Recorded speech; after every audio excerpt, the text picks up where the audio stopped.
that Max was going to defer to older brother, even though older brother is only 15 minutes older. Showing you, Roy Jones, what a strong cultural trait that is in Eastern Europe. Yes, very strong cultural trait. Back in the early biblical times, the older brother always had first dibs on everything. So the older brother automatically was the boss. In this case, they adhered to the same thing, the same concept.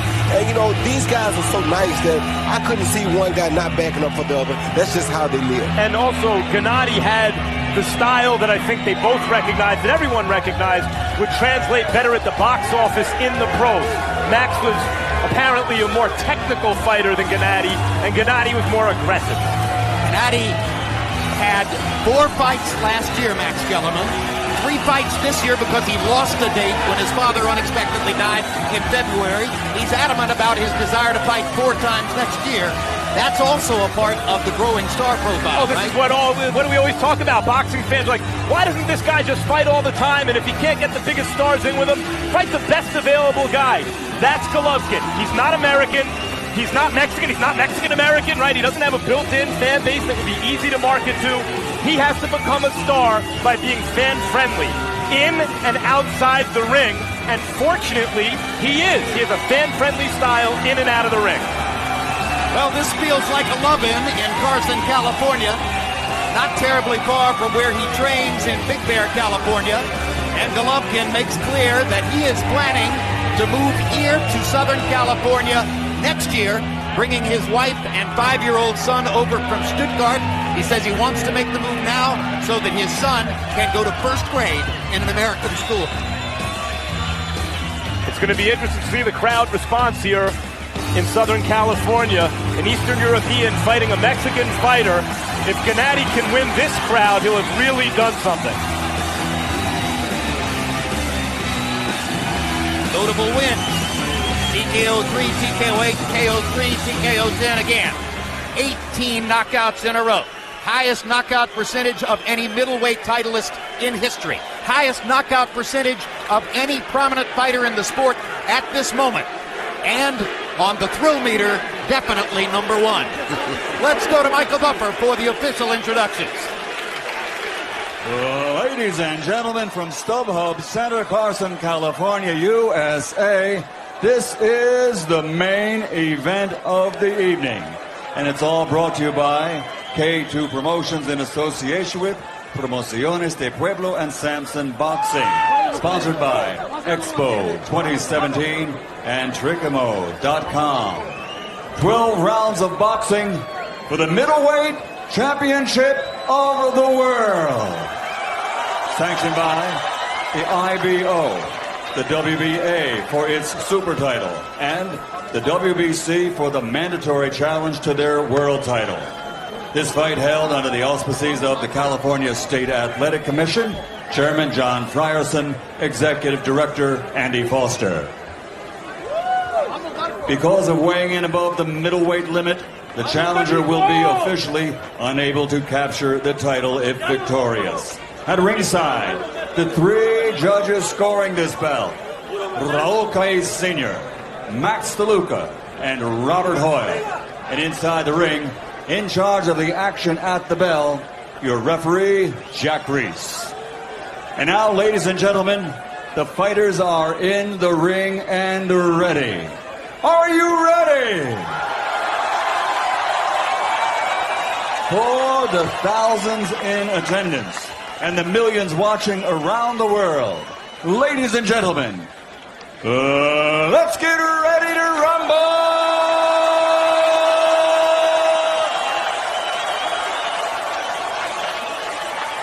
Fighting out of the blue corner with his trainer Robert Garcia wearing black and officially weighing in at 161 3/4 pounds. His professional record, an outstanding one, consisting of 59 victories, including 52 wins by knockout, with 6 defeats and 1 draw. From Torreón, Coahuila, Mexico, the former WBF Super Middleweight World Champion and former WEC Interim World Champion, El Veneno, Marco Antonio Rubio.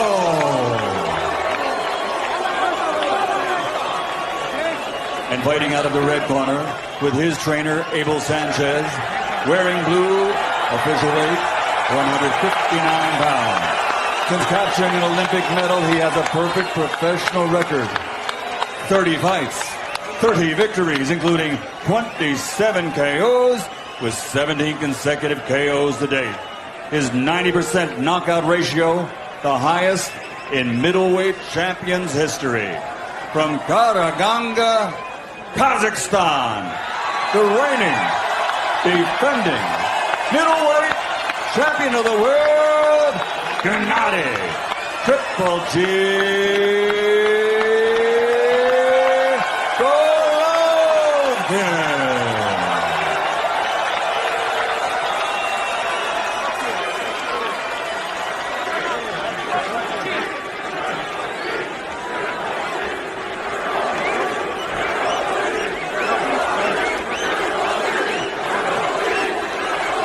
Both instructions in the dressing room. I just want to remind you, listen, obey my commands at all time, protect yourself at all time.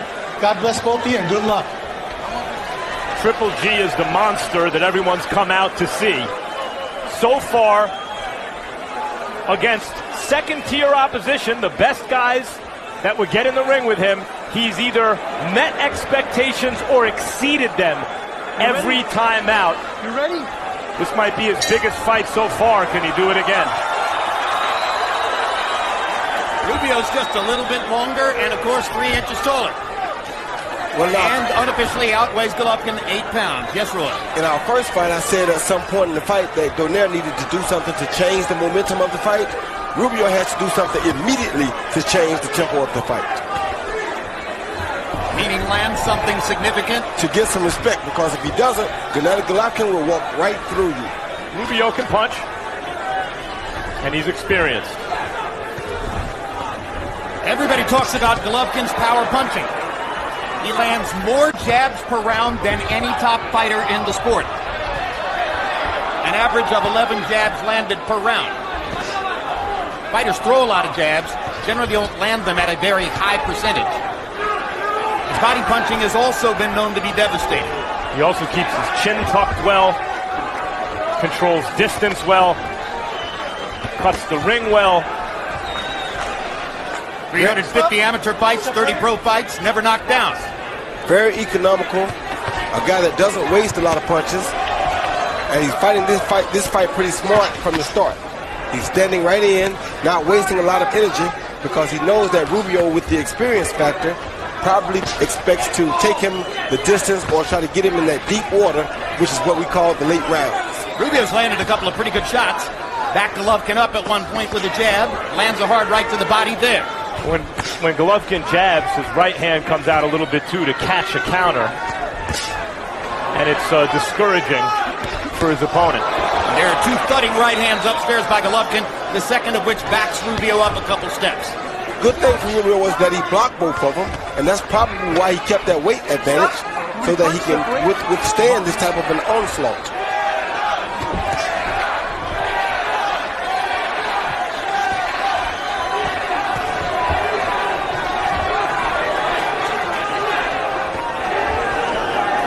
Golovkin's critics say he's too available to be hit. He hasn't been tested. And at some point, you expect to see something bad happen, and we'll find out how he deals with adversity. But it hasn't happened yet.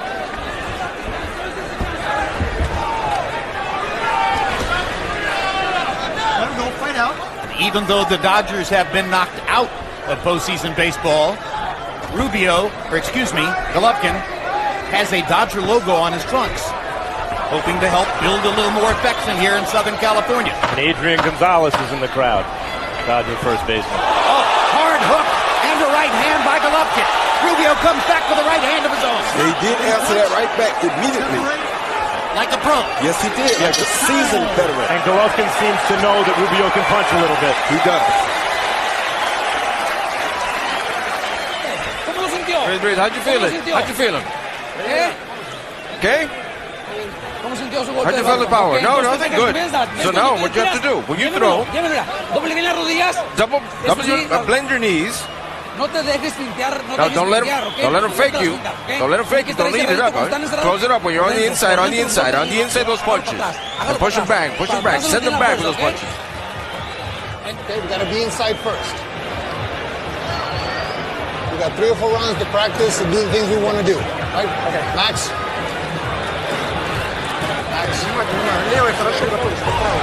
He see Gennady coming forward. They exchange hooks, then he lands an overhand right, followed by another overhand right.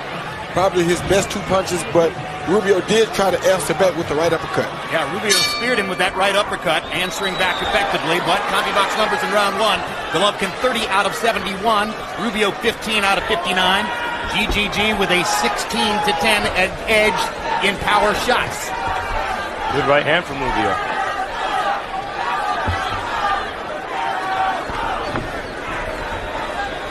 No great power puncher is an immaculate defender, and Golovkin is no different than that. So far, his chin has withstood everything, and right now he's getting to throw power shots at Rubio. He talks not only of his Mexican style, Golovkin, but of his predator instinct, and you can see it there.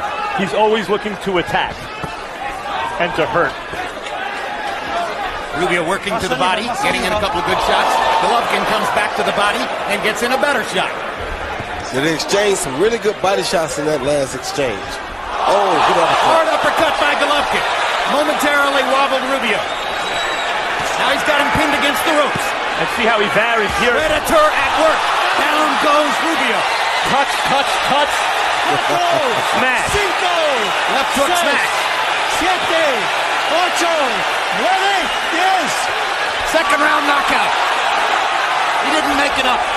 Rubio is indicating that he didn't hear the count or that something happened to the back of his head, but it looked to me, Roy, like he'd had enough. He didn't want to get up. It had the feel of a short count, but it didn't look as though he was alert enough to get up. What did you say, Roy? Well, I thought he was alert enough. I just think he laid there thinking he had more time, and I don't think he had as much time as he thought that he had. Academic, really. Yes, it was only a matter of time. It's always just a matter of time. Second round knockout.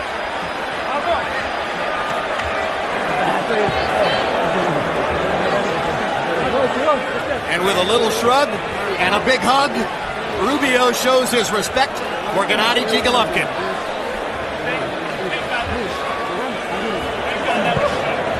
Mexican style. No, I got to say, considering here in Southern California, so many fans showing up, Mexican fighter and in front of a lot of Mexican-American fight fans here, doesn't make weight.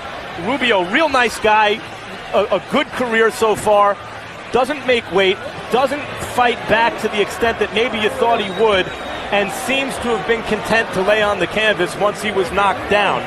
A little bit surprising and less than perfectly satisfying. And suggests that he didn't really think he had a chance. He fought as though he thought he had a chance. He was firing right hands. Well, this uppercut right here, as you see from Triple G, a left hook to the head followed by a beautiful right uppercut. That will make you quickly realize that maybe you don't have a chance, and maybe you have stepped in a fire a little bit more hotter than you expected it to be. Followed by a beautiful body shot.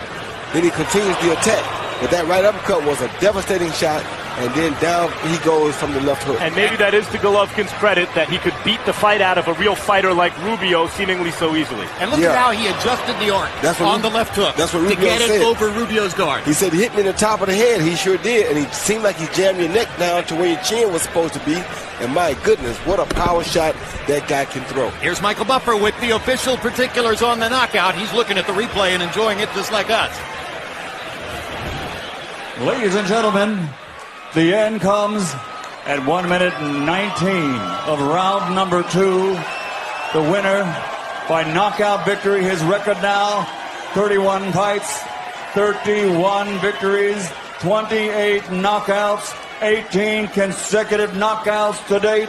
And he is still the undefeated middleweight champion of the world, Gennady Triple G